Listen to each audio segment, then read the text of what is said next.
ಇತ್ತೀಚಿನ ಸಂಚಿಕೆಗಳನ್ನು ಜಾಹೀರಾತಿನ ಕಿರಿಕಿರಿ ಇಲ್ಲದೆ ನೋಡಿ.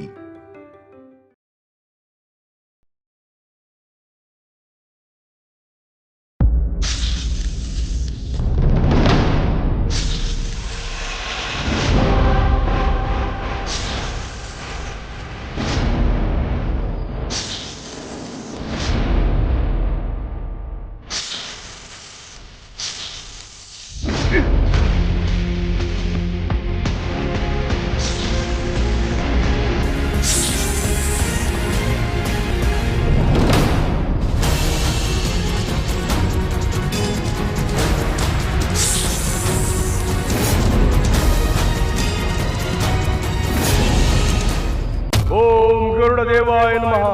ओम गरुड़ देवाय नमः। ओम गरुड़ देवाय नमः। नागिनी ಬೇಗ ಹೋಗು, ಬೇಗ ಕಾರ್ಯ ಸಾಧನೆ ಮಾಡಿಕೊಂಡು ಬಾ, ಹೋಗು.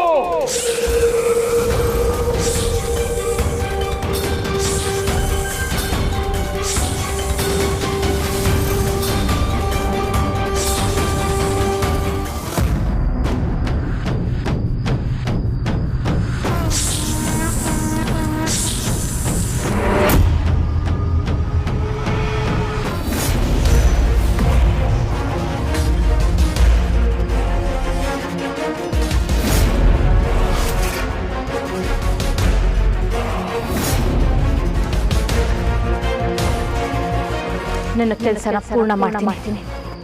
ಸಾಯಿಸ್ತೀನಿ, ಈಗಲೇ ಸಾಯಿಸ್ಬಿಡ್ತೀನಿ.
ನೈನಿ, ಇಲ್ಲಿ ಬರ್ಬೇಡ, ನೀನು ಹೋಗಿ ಇಲ್ಲಿಂದ. ನೈನಿ, ಹೋಗಿ ಇಲ್ಲಿಂದ.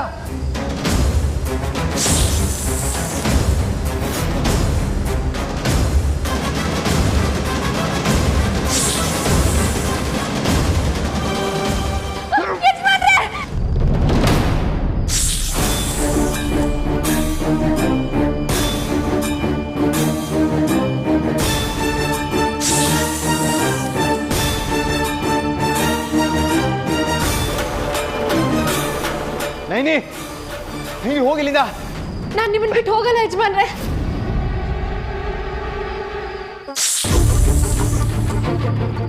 ನಾಗಮ್ಮ, ಬೇಕಾದ್ರೆ ನನ್ನ ಪ್ರಾಣ ತಗೋ, ಯಜಮಾನ್ರಿಗೆ ಏನು ಮಾಡಬೇಡ, ನನ್ನ ಮಾಂಗಲ್ಯನ ಕಾಪಾಡು. ಇಲ್ಲಿಂದ ದಯವಿಟ್ಟು ಹೊರಟೋಗು.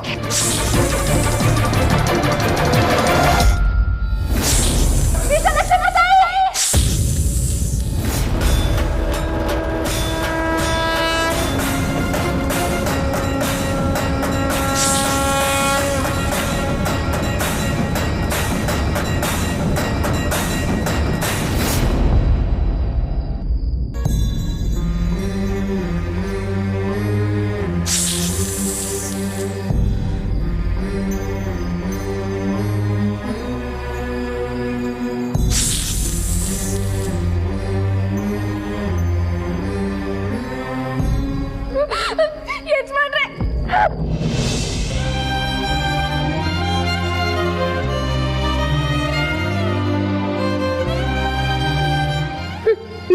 ನಿಮ್ಗೇನು ಆಗಿಲ್ಲ ತಾನೇ ಯಜಮಾನ್ರೆ? ನೈನಿ, ಆದ್ರೆ ಇದೆಲ್ಲ ಹೇಗೆ ಸಾಧ್ಯ? ಹಾವಿನ ವಿಚಾರ ಹೇಳಿದಾಗ ನೀನ್ ನಂಬಲಿಲ್ಲ ನೋಡಿ, ಇವಾಗ ಅದು ನಿಜ ಆಯ್ತು.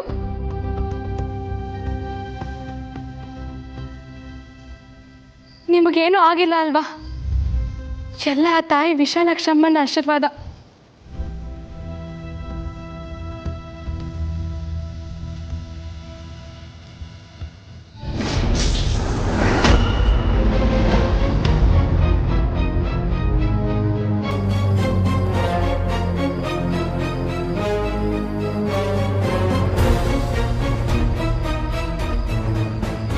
ಇದೇನಿದು? ಎಲ್ಲಿದ್ದೆ ನಾನು? ಯಾವ ಜಾಗ ಇದು? ಯಾವತ್ತು ಈ ಜಾಗ ನೋಡಿರೋ ನೆನಪೇ ಇಲ್ಲ ನನಗೆ. ನಾನು ಯಾಕೆ ಇಲ್ಲಿಗೆ ಬಂದಿದ್ದೀನಿ? ಮಯೂರಿ ಮದುವೆ ಆಗಿದ್ದು ನೆನಪಿದೆ, ನಾಗಮಣಿಗೆ ಜೀವಾತ್ಮ ಸೇರಿದ್ದು ನೆನಪಿದೆ, ಆಮೇಲೆ ನಾಗಮಣಿನ ಯಾರೋ ಅಪಹರಿಸಿದ್ದು ನೆನಪಿದೆ. ಆಮೇಲೆ ಏನಾಯ್ತು? ಇದಕ್ಕಿದ್ದ ಹಾಗೆ ನಾನು ಈ ಜಾಗಕ್ಕೆ ಬರೋಕ್ಕೆ ಹೇಗೆ ಸಾಧ್ಯ? ಏನಿರ್ಬೋದು ಇದು?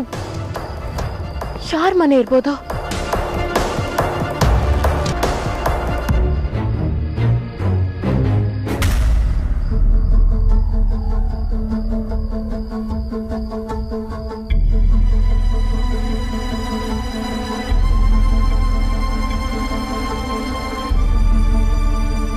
ಅಷ್ಟು ದೊಡ್ಡ ಹಾವನ್ನ ನಾನು ಯಾವತ್ತೂ ನೋಡೇ ಇರಲಿಲ್ಲ. ಹೌದು, ಆ ಹಾವು ನನ್ನನ್ನು ಸಾಯಿಸೋದಕ್ಕೆ ಯಾಕೆ ಪ್ರಯತ್ನ ಪಡ್ತಿತ್ತು? ಯಾವುದೋ ಜನ್ಮದಲ್ಲಿ ಯಾವುದೋ ಒಂದು ನಾಗಕ್ಕೆ ತೊಂದರೆ ಕೊಟ್ಟಿರ್ತೀರ, ಅದ್ರ ಶಾಪ ಇರುತ್ತೆ. ಇದು ನಾಗದೋಷ ಅಷ್ಟೇ, ಪರಿಹಾರ ಮಾಡಿದ್ರೆ ಎಲ್ಲ ಸರಿ ಹೋಗುತ್ತೆ. ನೈನಿ, ನನಗೆ ಗೊತ್ತಿರೋ ಹಾಗೆ ನಾನು ಯಾವ ಹಾವು ಯಾವುದೇ ರೀತಿ ತೊಂದರೆ ಮಾಡಿಲ್ಲ. ನನ್ನನ್ನು ಕೊಲೆ ಮಾಡೋದಕ್ಕೆ ಯಾಕೆ ಪ್ರಯತ್ನ ಪಡುತ್ತೆ? ಯಜಮಾನ್ರೆ, ನೀವು ತುಂಬ ಒಳ್ಳೆಯವರು ಅಂತ ನನಗೆ ಗೊತ್ತು. ಆದರೆ ತಪ್ಪುಗಳೆಲ್ಲ ಗೊತ್ತಿದ್ದೇ ಆಗಬೇಕಂತ ಇಲ್ಲ ಅಲ್ವಾ ಯಜಮಾನ್ರೆ?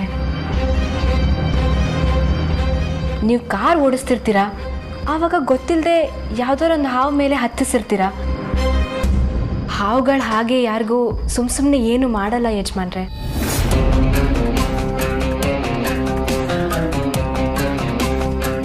ಅಂದ್ರೆ ಅವನ ಸಾಯಿಸೋಕೆ ಬಂದಿರೋದು ನಾನು. ಅವಳ ಗಂಡ ಆಯುಸ್ಸು ವೃದ್ಧಿ ಆಗಲಿ ಅಂತ ಪೂಜೆ ಮಾಡ್ತಾ ಇದ್ದಾಳೆ. ಆದ್ರೆ ನಾನು ಅವನ ಆಯುಸ್ಸಲ್ಲಿ ತಲಕಿಯೋಕೆ ಬಂದಿದ್ದೀನಲ್ಲ. ಸಾಧ್ವಿಯನ್ನ ವಿಧವೆ ಮಾಡಕ್ಕೆ ಹೊರಟಿದ್ನಲ್ಲ ನಾನು. ಇಂಥ ಘೋರ ಅಪರಾಧ ಮಾಡ್ತಾ ಇದ್ದೆ ನಾನು. ಪರಮೇಶ್ವರ, ಯಾಕೆ ಇದೆಲ್ಲ ಆಗ್ತದೆ? ಇಲ್ಲ, ನಾನು ಇಲ್ಲೇ ಇದ್ರೆ ಮತ್ತೆ ಏನು ತೊಂದರೆ ಆಗುತ್ತೋ ಏನೋ ಇದರಿಂದ ಹೊರಟೋಗ್ತೇನೆ.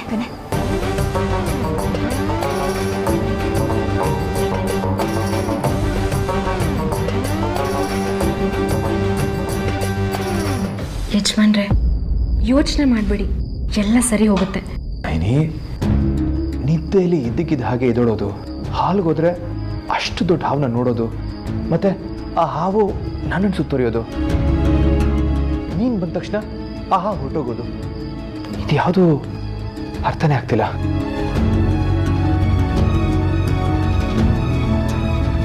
ಸರಿ ಬಾ, ನಿದ್ದೆ ಮಾಡು, ತುಂಬ ಲೇಟ್ ಆಯಿತು.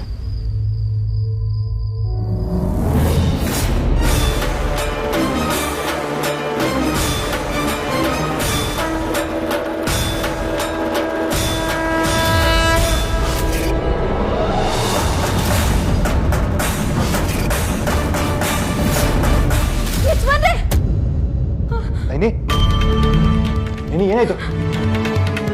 ಕೂತು. ನೈನಿ ಏನಾಯ್ತು?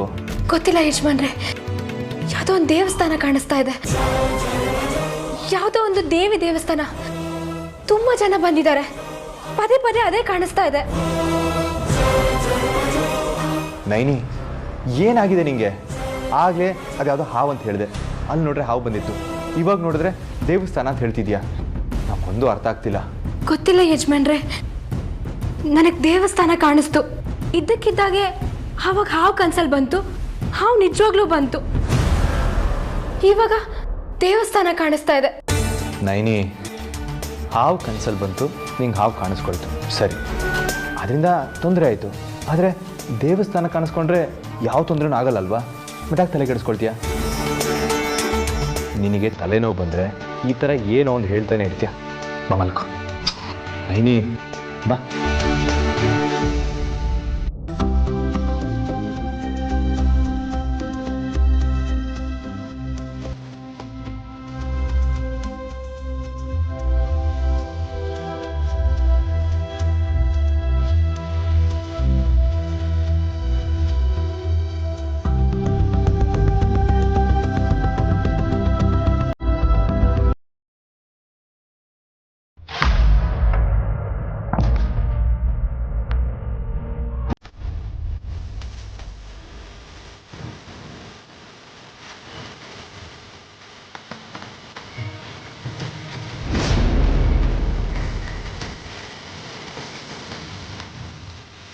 ಮುಂದೆ ನಡೆಯಬೇಕಾಗಿರುವುದು ಅದೇ ಮಳೆಯ ರುದ್ರನ ಅರ್ಧಾಂಗಿಯ ಅಂಶದಿಂದ ಹುಟ್ಟಿದವಳ ಇಚ್ಛೆ. ನೀನು ಅವಳು ಜೊತೆಯಾದರೆ ಈ ನವರಾತ್ರಿಯಲ್ಲಿ ಆ ದುಷ್ಟ ಕೂಟಗಳ ಸಂಹಾರ ಆಗುವುದು. ಇಲ್ಲಿವರೆಗೂ ಎಲ್ಲಾನು ಸರಿ ಆದ್ರೆ ಇದ್ದಕ್ಕಿದ್ದ ಹಾಗೆ ನನಗೆ ಗೊತ್ತು ಪರಿಚಯ ಇಲ್ಲದೆ ಊರಿಗೆ ಹೋಗಿದ್ದು ಯಾವಾಗ? ಅದು ಯಾರ ಮನೆ? ಯಾಕೆ ಹೋದೆ ಅಲ್ಲಿಗೆ? ಯಾವ ಶಕ್ತಿ ನಾನು ಎಲ್ಲೊಬ್ಬನ್ನು ಮರೆಯೋ ಹಾಗೆ ಮಾಡ್ತಿದೆ? ನಾಗಮಣಿ ಮೋಹಿನಿ ಕೈ ಸೇರಿದೆ. ನಾಗಮಣಿ ಒಳಗೆ ಆದಿಶೇಷ ಹಾಗೂ ನನ್ನ ಶಕ್ತಿ ಸೇರಿದೆ. ಅದು ಪೂರ್ವ ರೂಪಕ್ಕೆ ಬರಲ್ಲ, ಪೂರ್ವ ಶಕ್ತಿಗೂ ತಿರುಗೋದಿಲ್ಲ. ಗುರುಗಳು ಹೇಳಿದ ಹಾಗೆ ಒಬ್ಳು ಸ್ತ್ರೀ ಶಕ್ತಿಯ ಸಹಾಯದಿಂದ ನನಗೆ ನಾಗಮಣಿ ಮರಳಿ ದಕ್ಕುತ್ತೆ. ಆದ್ರೆ ಯಾವಾಗ?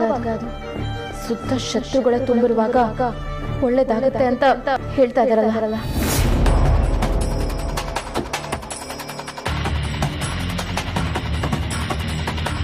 ಏನ್ ನಾಗಿಣಿ ಬಹಳ ಯೋಚನೆ ಮಾಡ್ತಾ ಇರೋ ತರ ಇದೆ? ಆಗ್ಲೇಬೇಕಲ್ಲ. ನನ್ನ ಪರಮ ಶತ್ರು ಕಣ್ಣು ಮುಂದೆ ಓಡಾಡ್ತಾ ಇದ್ರು. ಅವನ್ನ ಸಂಹಾರ ಮಾಡೋದಕ್ಕೆ ಸಮಯ ಸಂದರ್ಭ ನೋಡ್ಕೊಂಡು ಕೂರೋ ಸ್ಥಿತಿ ಬಂತಲ್ಲ ಅಂತ ಬೇಜಾರಾಗ್ತದೆ. ಹಾಗಾದ್ರೆ ನಿನ್ನ ಆಸೆ ಈಡೇರಲ್ಲ ಬಿಡು. ನೀನು ಸಾಯೋವರೆಗೂ ನಿನ್ನ ಮುಂದೆ ಹೀಗೇ ಓಡಾಡ್ತಾ ಇರ್ತೀನಿ. ನೀನು ಸತ್ತ ಮೇಲೆ ನಿನ್ನ ಹೆಣದ ಸುತ್ತ ಓಡಾಡ್ತಾ ಇರ್ತೀನಿ. ಸಾವು ಎದುರಿಗೆ ಬರೋ ಹೊತ್ತಲ್ಲಿ ಈ ರೀತಿ ಭ್ರಮೆ ಮಾತುಗಳನ್ನ ಆಡೋದು ಸಹಜ. ನಾನು ಲೋಕದಿಂದ ಬಂದಿರೋದೆ ನಿನ್ನ ಸಂಹಾರ ಮಾಡಿ ನಾಗಮಣಿನ ಪಡ್ಕೊಂಡು ಆದಿಶೇಷನ್ ಜೊತೆ ನಾಗಲೋಕಕ್ಕೆ ಹೋಗೋದಕ್ಕೆ. ಬಂದಾಗಿಂದ ಇದೇ ಮಾತೇ ಆಡ್ತಾ ಇದೆಯಾ? ಮಾತು ಬಿಟ್ರೆ ಏನು ಕಡ್ದು ಗುಡ್ಡೆ ಹಾಕಿಲ್ಲ. ರಾತ್ರಿ ಎಷ್ಟೊತ್ತಿಗೋ ಹೋಗ್ತೀಯಾ, ಏನೋ ಪೂಜೆ ಮಾಡಿಸ್ತೀಯಾ. ನಿನ್ನ ಪೂಜೆಗಳು ನಿನ್ನ ಗೆಲ್ಲಿಸ್ತವೆ ಅಂತ ನಂಬಿಕೆನ? ಏ ದಿಗ್ವಿಜಯ, ಈ ಅಮಾವಾಸ್ಯೆ ಒಳಗೆ ನಿನ್ನ ಸಾವು ಖಚಿತ. ಅದು ನನ್ನ ಕೈಯಿಂದನೇ ಆಗುತ್ತೆ. ಈ ಅಮಾವಾಸ್ಯೆ ಕಳೆದ್ರೆ ಯಾರು ನನಗೇನು ಮಾಡೋಕ್ಕಾಗಲ್ಲ ನಾಗಿಣಿ. ವಿಶೇಷ ಪೂಜೆಗಳಿಂದ ನಾನು ಶಕ್ತಿವಂತನಾಗಿರ್ತೇನೆ. ಆಮೇಲೆ ಯಾರನ್ನ ಯಾರು ಕೊಲ್ತಾರೆ ನೋಡೇ ಬಿಡೋಣ. ನಾಗಿನಿ, ಇನ್ಮೇಲಿಂದ ಪಂದ್ಯ ಶುರು. ನೀನು ನೋಡೇ ಬಿಡೋಣ.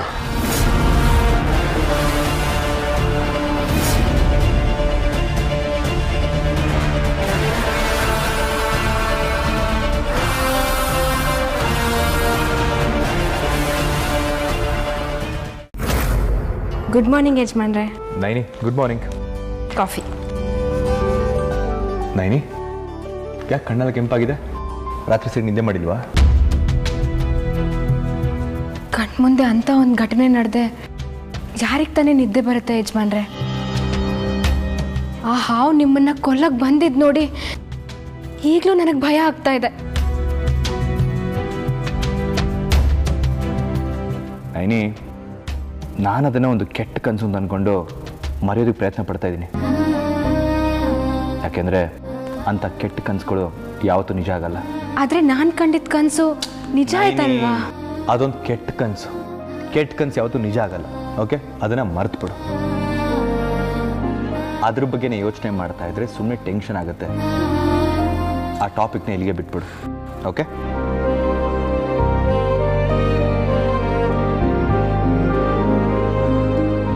ಟಿವಿ ನೋಡಿದ್ರೆ ಮೈಂಡ್ ಡೈವರ್ಟ್ ಆಗುತ್ತೆ. ಇದು ಕನಕದುರ್ಗದ ಕನೇಶ್ವರಿ ದೇವಾಲಯ. ಇಲ್ಲಿ ಪಾರ್ವತಿ ದೇವಿ ನೆಲೆಸಿದ್ದಾಳೆ ಅನ್ನೋದು ಪ್ರತೀತಿ. ಇಲ್ಲಿ ಪಾರ್ವತಿ ದೇವಿಯು ಮಣ್ಣಿಂದಲೇ ಶಿವಲಿಂಗವನ್ನ ಮಾಡಿ ಸಾವಿರಾರು ವರ್ಷಗಳ ಕಾಲ ತಪಸ್ಸು ಮಾಡಿದಳು ಎಂದು ಹೇಳಲಾಗುತ್ತದೆ. ಆಕೆಯ ತಪಸ್ಸಿಗೆ ಮೆಚ್ಚಿದ ಪರಮೇಶ್ವರನು ಅವಳ ಆಸೆಯಂತೆಯೇ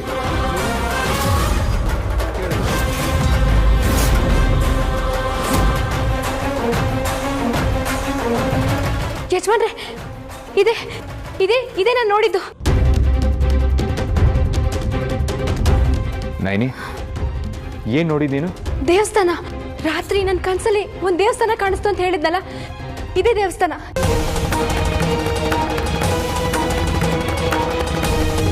ಈ ದೇವಸ್ಥಾನ ನನಗೆ ಯಾಕೆ ಕಾಣಿಸ್ತಾ ಇದೆ? ದೇವಸ್ಥಾನಕ್ಕೂ ನನಗೂ ಏನು ಸಂಬಂಧ? ನೆನ್ನೆ ನಾನು ಕನಸಲ್ಲಿ ಕಂಡಿದ್ದ ದೇವಸ್ಥಾನ ಇವಾಗ ಟಿವಿಯಲ್ಲಿ ಬರೋಕೆ ಹೇಗೆ ಸಾಧ್ಯ? ನೈನಿ ಮೇಡಮ್, ಇದು ನಮ್ಮೂರಿನ ದೇಗುಲ ಅನ್ನೋದು ಕಾರ್ಯಕ್ರಮದ ಹೆಸರು. ಈ ಕಾರ್ಯಕ್ರಮದ ಸ್ಪೆಷಾಲಿಟಿ ಏನು ಅಂದರೆ, ಆ ಊರಿನ ಒಂದು ಸ್ಪೆಷಲ್ ದೇವಸ್ಥಾನದ ಬಗ್ಗೆ ಪೂರ್ತಿ ವಿವರ ಕೊಡ್ತಾರೆ. ಇವತ್ತು ಆ ಪ್ರೋಗ್ರಾಮ್ ಟೆಲಿಕಾಸ್ಟ್ ಆಗ್ತಿದೆ ಅಂದರೆ ಇದ್ರ ಪ್ರೋಮೋ ನೆನ್ನೆ ಪ್ಲೇ ಮಾಡಿರ್ತಾರೆ. ಆ ಪ್ರೋಮೋದಲ್ಲಿ ದೇವಸ್ಥಾನ ನೋಡಿದ್ಯಾ? ಅದಕ್ಕೆ ಈ ದೇವಸ್ಥಾನ ನಿನ್ನ ತಲೆ ಕೂತಿದೆ ಅಷ್ಟೇ.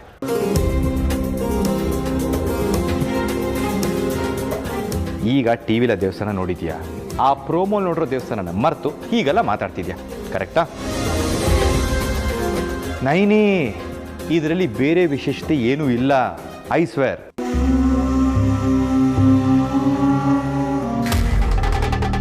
ಗಂಗಯ್ಯ ಭಂಡಾರದ ಒಡೆಯ 7 ಕೋಟಿ ಮೈಲಾರಲಿಂಗೇಶ ಚಾಂಗಾಲೋ ಚಾಂಗಾಲೋ ಚಾಂಗಾಲೋ.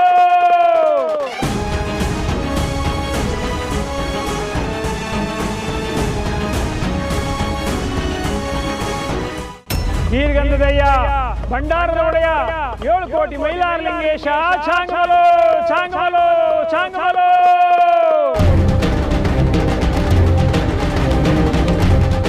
ಮೈಲಾರಲಿಂಗೇಶ ಬೆಟ್ಟದ ಒಡೆಯ, ಮೈಲಾರಲಿಂಗೇಶ ದುಡ್ಡದ ಒಡೆಯ, ಭಕ್ತರ ಬೇಡಿಕೆಯನ್ನು ಈಡೇರಿಸುವ ಮೈಲಾರಲಿಂಗ.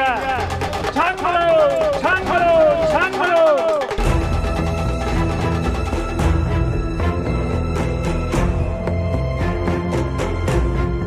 ಮನ್ಸಲ್ಲೇನೋ ದುಗುಡ ದುಃಖ ಇತ್ತು ಸ್ವಾಮಿ. ನೀವು ಬಂದ ತಕ್ಷಣ ಎಲ್ಲ ದೂರ ಆಗೋಯ್ತು, ಮನ್ಸಿಗೆ ಸಮಾಧಾನ ಆಯಿತು. ಒಂದು ನಿಮಿಷ ಇಲ್ಲ ಇರಿ. ಭಕ್ತರ ಬೇಡಿಕೆಯನ್ನು ಈಡೇರಿಸುವ ಮೈಲಾರಲಿಂಗ, ಭಕ್ತರಿಗಾಗಿ ರಾಕ್ಷಸರನ್ನು ಕೊಲೆ ಮಾಡಿ ಸಂಹಾರ ಮಾಡಿ ಮೈಲಾರದಲ್ಲಿ ನೆಲೆಸಿರುವ ಮೈಲಾರಲಿಂಗ. ಹೇಳಿರಿ ಸ್ವಾಮಿ. ಬೇಡ ತಾಯಿ.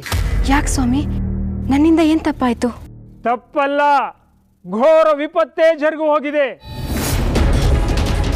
ಕೆಚ್ಚಲ ಹಾಲಿಗೆ ಹಾಲಾಹಲ ಬೆರೆತ ಹಾಗಾಗಿದೆ. ಈ ಮನೆಗೆ ಕಾಳ ಸರ್ಪ ಬಂದು ಹೋಗಿದೆ. ಕಾಳ ಸರ್ಪ ಬಂದ ಮನೆ ಕಾಲ ಯಮನಿಗಾಗಿ ಕಾಯ್ತಾ ಇರುತ್ತೆ ತಾಯಿ. ಅಂತ ಮನೆಯಿಂದ ಭಿಕ್ಷೆ ತಗೊಂಡ್ರೆ ಸಾವೇ ಭಿಕ್ಷೆಯಾಗಿ ನಮ್ಮ ಜೋಳಿಗೆಯನ್ನು ಸೇರುತ್ತೆ ತಾಯಿ.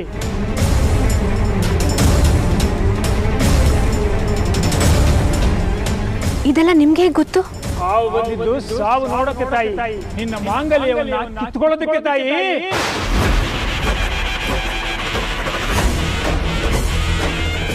ಹಾವು ಹೋಯ್ತು, ಕಂಟಕನೂ ಹೋಯ್ತು ಅಂತ ತಿಳ್ಕೋಬೇಡ ತಾಯಿ. ಸಾವು ಕಂಟಕವಾಗಿ ಕಾಡೇ ಕಾಡುತ್ತೆ.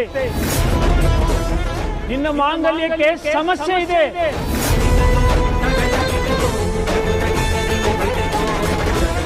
ಅದನ್ನ ಕಾಪಾಡ್ಕೊ ಅಂತ ಹೇಳೋಕೇನೆ ಮೈಲಾರಲಿಂಗೇಶ್ವರ ನನ್ನನ್ನ ಇಲ್ಲಿಗೆ ಕಳಿಸಿರೋದು. ನಿನ್ನ ಮಾಂಗಲ್ಯ ಉಳಿಬೇಕು ಅಂದ್ರೆ ನೀನು ಪೂಜೆ ಮಾಡಲೇಬೇಕು ತಾಯಿ. ನೀನು ಆ ಕಂಟಕವನ್ನ ಪರಿಹಾರ ಮಾಡ್ಕೊಳ್ತೀನಿ ಅಂದ್ರೆ ನಾನು ಈ ಭಿಕ್ಷೆಯನ್ನು ತಗೊಳ್ತೀನಿ. ಏನ್ ಪರಿಹಾರ ಮಾಡ್ಬೇಕು ಸ್ವಾಮಿಗಳೇ? ಪಾರ್ವತಿ ದೇವಿಯ ದೇವಸ್ಥಾನಕ್ಕೆ ಹೋಗ್ಬೇಕು. ಅಲ್ಲಿ ಹೋಗಿ ನವರಾತ್ರಿ ಪೂಜೆ ಮಾಡಿದ್ರೆ ಮಾತ್ರ ನಿನ್ನ ಮಾಂಗಲ್ಯ ಉಳಿಸ್ಕೊಳ್ಳಕ್ ಸಾಧ್ಯ.